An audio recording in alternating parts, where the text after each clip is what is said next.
শ্রীভূমি জেলার পাথারকান্দি কলকলিঘাট অঞ্চলের বিলবাড়ি গাঁৱৰ পশ্চিম লংগাই নদীৰ পাৰত প্ৰাচীন হনুমান মূৰ্তি থকা এটা ধ্বংসপ্ৰাপ্ত মন্দিৰ উদ্ধাৰ হৈছে। প্ৰাচীন হনুমান মন্দিৰৰ ধ্বংসাৱশেষ আৱিষ্কাৰে শেহতীয়াকৈ আলোড়নৰ সৃষ্টি কৰিছে। অচিনাকি এই মন্দিৰটো আৱিষ্কাৰ হোৱাৰ পিছত স্থানীয় ৰাইজে একত্ৰিত হৈ ইয়াৰ পুনৰ নিৰ্মাণৰ কামত সক্ৰিয় হৈ পৰিছে। ইফালে ৰাইজে দিয়া বিবৃতি অনুসৰি কিছু সপ্তাহ পূৰ্বে বিলবাড়ি গাঁৱৰ একাংশ কৃষকে মাটিৰ তলত এটা প্ৰকাণ্ড শিলৰ খুঁটা আৱিষ্কাৰ কৰিছিল।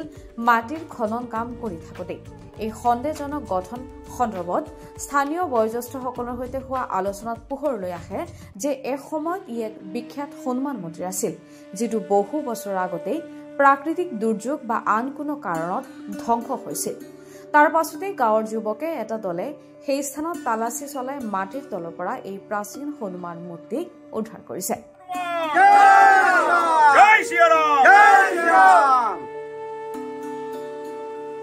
এই প্ৰতিমূৰ্তি আৰু মন্দিৰৰ অস্তিত্ব পোহৰলৈ অহাৰ পিছতে স্থানীয় ৰাইজে একত্ৰিত হৈ পুনৰ নিৰ্মাণ কাম আৰম্ভ কৰিছে।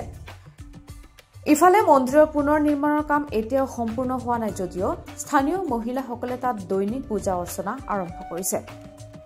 এখানে বিলবাড়ির পশ্চিম পারে কলকলিঘাট নদী লঙ্গা নদীর তীরে কলকলিঘাটের নিকট এক প্রাচীন হনুমান মন্দির আবিষ্কার করা হইয়াছে এবং বিশেষ কারণে হয়তো এটা অনেক পুরোনো মন্দির ছিল, হয়তো বন্যার কারণে বা বিশেষ কারণে এটা মানে জমির নিচে থাকায় বহুদিন যাবৎ সেটা পূজা পার্বণ মানে করা সম্ভব হয় নাই বা এখানকার জনসাধারণ তেমন একটা নজর দেয় নাই, যেহেতু মন্দিরটি মাটির নিচে ছিল।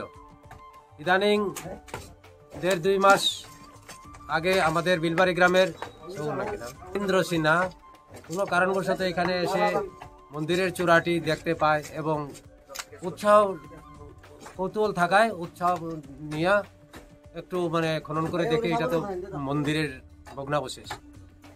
তারপর অনেক কিছু ভলান্টিয়ার কিছু ছেলে সন্তান ছিল, তারা সবাই মিলে এই মন্দিরের ভগ্নাবশেষ আবিষ্কার করেছে মাটি করে।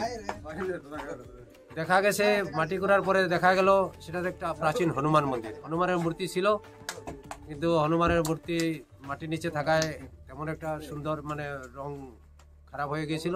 তা আমাদের প্রচেষ্টায় এই মন্দিরটি আপনারা দেখতেছেন, এখানে রং দেওয়া হয়েছে মন্দিরের উপরে এবং মন্দিরটির আমাদের মন্দিরের হনুমানের বিগ্রহতেও রং দেওয়া হয়েছে। তাই সবাই মিলে আমরা এখানে প্রচেষ্টা চালাচ্ছি মন্দিরটা যেন পুনর্স্থাপিত হয়। সিনহা মানে উনি মন্দিরের নামে 1,50,000 টাকা ডোনেট করেছেন।